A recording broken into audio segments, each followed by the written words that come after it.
There's a set of wheels over here that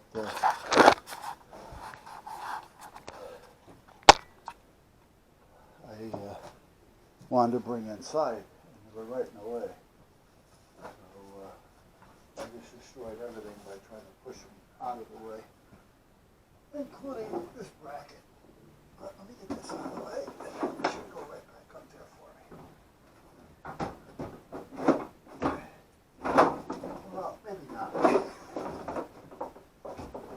There. Ah, more rollers. Either I can't find them or I have too many of them, one or the other. Alright, let's see. Let's like this and this. Turn this on, and I think this plugs in here. Okay. And it does. Now, let me hook up the gizmo here. Is it on? It's on now. That's fine. Okay, I don't need a stick. This is a tank checker.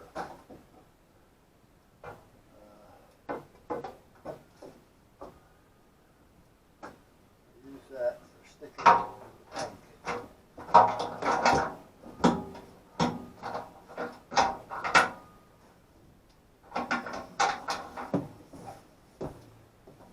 I check the tank periodically for water.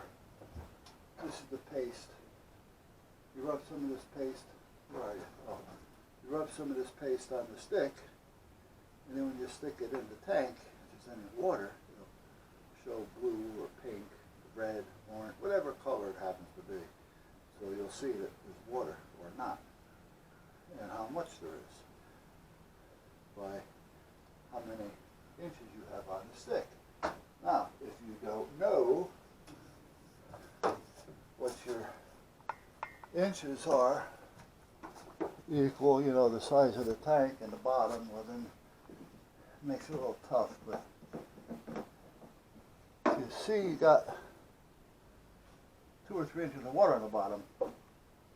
More than likely you're going to have water in your fuel because it's going to pick it up off the bottom. And if you got it more than that off the bottom, you're wasting a lot. That's like some people will say they don't want to run high test because not a lot of people use it and it sits in the tank for a long time and can pick up water. Well, it can. But they usually stick the tanks. Every time they come out to fill them, they'll stick them. And even if they're only going to fill one tank, the other tank is going to get capped off as a rule. It depends sometimes on the owner of the station. If it's a company station, they're going to tap them off. If it's an owner, he may say, nah, he doesn't want to spend the money for it. You know, so he says, nah, I still got some, you know. All right, so now let's turn this on and see what we come up with here. Here we come. I'm going to back it up a minute and go forward again. And then I'll do it one more time. I want to kind of mix it up down there.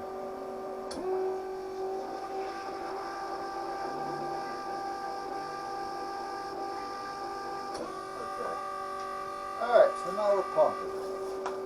We are pumping.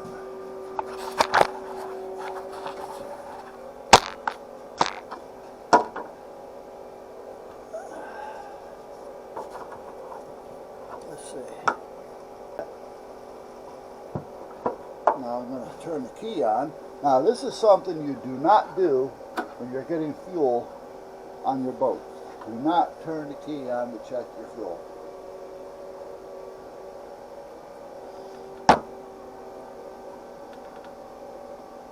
Because that can cause a fire. A spark can blow the whole place up. And I think I told you it did in Branford River.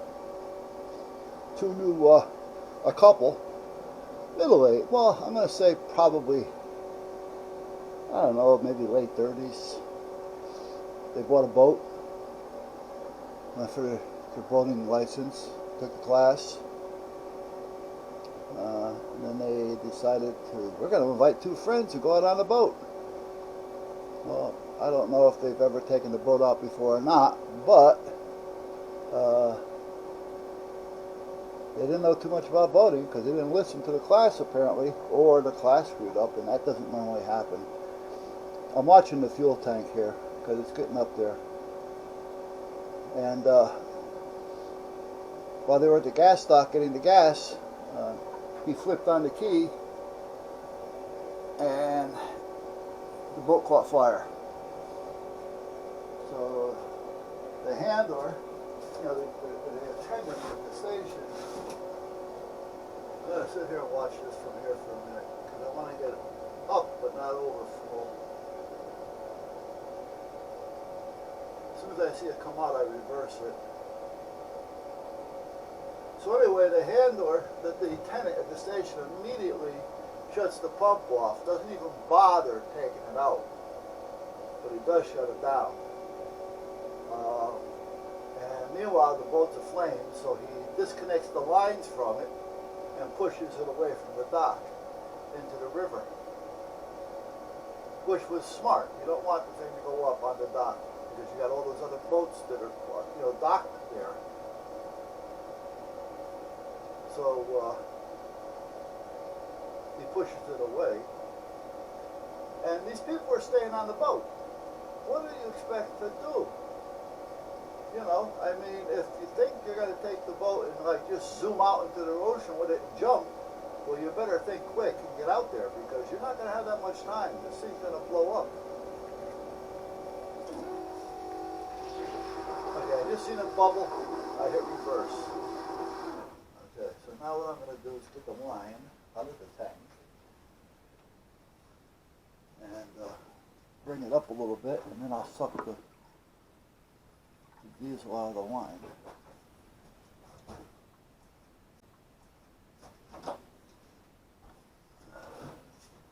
Reverse.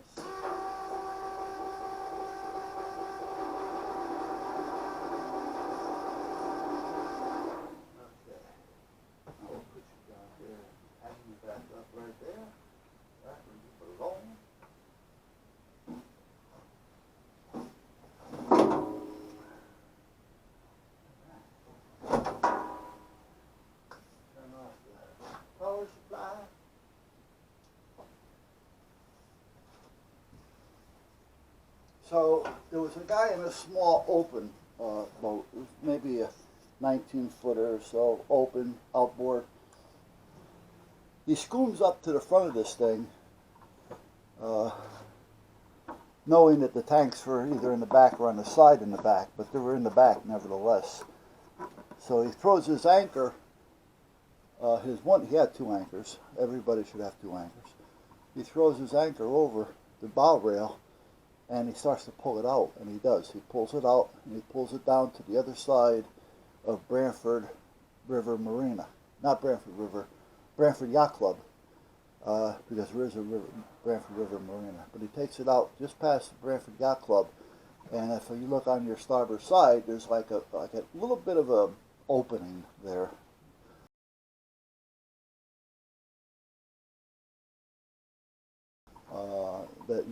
It's low, but there's enough room for a boat to blow up without causing damage. Let's put it that way. And he takes it out there, and he takes his other anchor and throws it on and lets it go and lets it anchor so it doesn't drift anywhere. Because this, where he left it, was between the Branford Yacht Club, which is the first yacht club or the first marina coming into Branford River on the port side. And Branford Point is just before that. So you're passing what they call Branford Point, which is a little area that sticks out when they used to have the ships coming in and they would unload their coal and lumber and stuff like that there. And now everybody fishes off it. But, and then there's that little open I was telling you about with the lower tide water, lower tide water. Yeah, we're talking in circles today. And then you have the Branford Yacht Club, and then you have Pier 66, which is now a brewer's yard. Well, they sold out. I don't know who they are now. But anyway, and that's where this all started happening. So, and the gas stocks are usually at the end of, the dock. So you have all these boats that are tied up, you know, and slipped into these docks. So that Pier 66 at the time on the gas dock probably had close to 50, 60 boats on it. You know, and if they start to go, the ones on, I think that was D dock. So the A dock, no, B dock, maybe. C dock could have gone for sure. D dock and E dock, so meaning either side. If the boats really started going, the other boats would start to melt, and you'd have a problem. So the guy that first, the tenant that pushed it off the dock did right, and the guy that pulled it out of there, he really took his chances, but he got it out of there.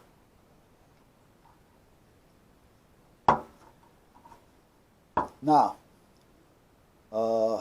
they finally decided to jump off the boat, by the way, after they got blown halfway off. One of them lost a leg.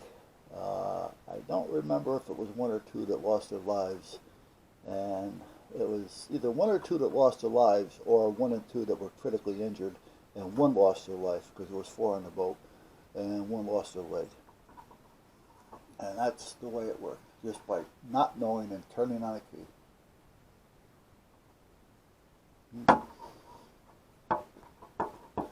There's just so much safety things that you have to think about when you're out there. You know, anchor. 2 anchors. You should have 2 anchors. You may have to use them sometime. Alright? What happens if you can't get one up? You know, and it's just not going to come up. You lost it.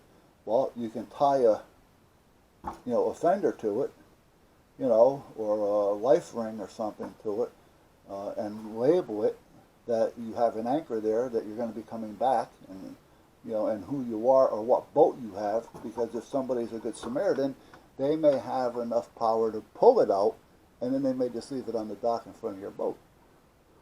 But if you want to go back and try to get it, you know where it is because you marked it, you know, with either the fender, the ring, PFD, you know, GPS marking. That also helps because that'll get you closer. Then you can see what you have, and you want to tie something to it. Otherwise, the rope's going to drop, and you're never going to get it out. So, but you know, 2 anchors is the way to go. When we had our big boat, well, on our boats we had 2 anchors, but the 32, the 34, the 36, and the other one, which was, well, it was 48, 52 overall. Anyway, they all had the windlass on them, so it was easy. So on the bigger boat, I had 300 feet of chain and 125 feet of line on the windlass. And you want the chain, and you want enough chain, and you want to put down enough anchor, because especially if you're in salt water and anything that has a current or a wave, you know, big lakes have waves. Some big lakes have currents. But anyway, because every time that boat comes up, if you don't have enough line underneath, like for instance the anchor, the chain, when the boat goes up, the chain is going to go. But the anchor is going to stay stationary. If you haven't got enough of that down there, and you haven't got enough line out, because you even let it lay on the bottom, it's going to keep you safe. Right? When the wave comes, it's going to come up, and it's going to move the anchor. And the next thing you know, you're not where you thought you were.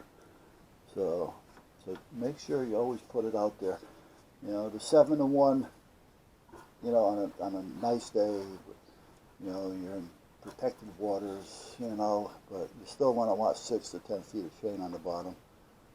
And then 10-to-1, if it starts getting a little rougher, you know, I've laid out as much as 12, 14-to-1, depending on how big the waves are and if you want to use it to kind of help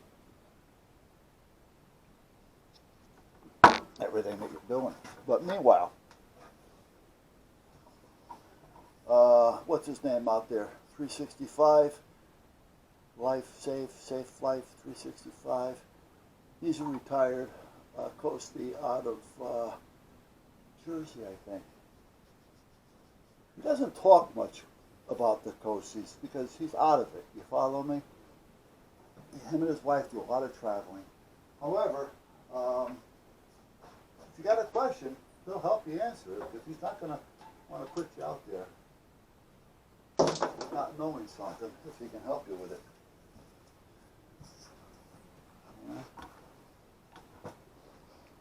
Now, if you're not sure, you know what? Get a hold of a Coast Guard auxiliary, a flotilla. There's always one in the area. And ask them when they're going to have their next class and sit in on it, even though you already got it. Doesn't hurt. You may pick something else up. Okay, so now we got fuel.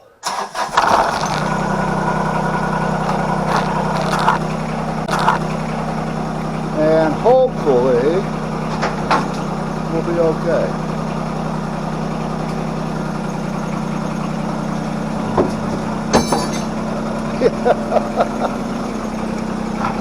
The shack may not be any good, but the tractor's running. I want to go get those wheels. At least want to get them up and out of the way a little bit.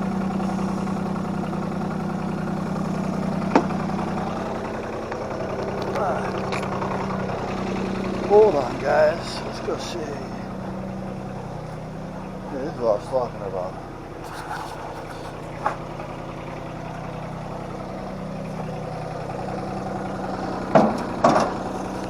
I'm not going to bring it in there, but I also got more wood out here. But what I want to make sure is there's some 24-volt motors. There's 4 of them there. There's our axles, individuals. And over here someplace, let's turn this light on. I should take care of the lighting out here. Yeah, see them over there? Those are all wheels, but they hold air. They were like on 4-wheel drive wheelchairs, stuff like that. There's the blower, another air compressor. And you don't know where the hell did I put it? Did I bring that in the house? I was talking about it. I don't know if I ever did.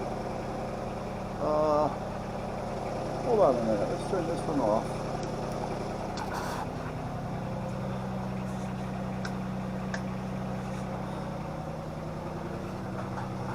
Oh, here it is.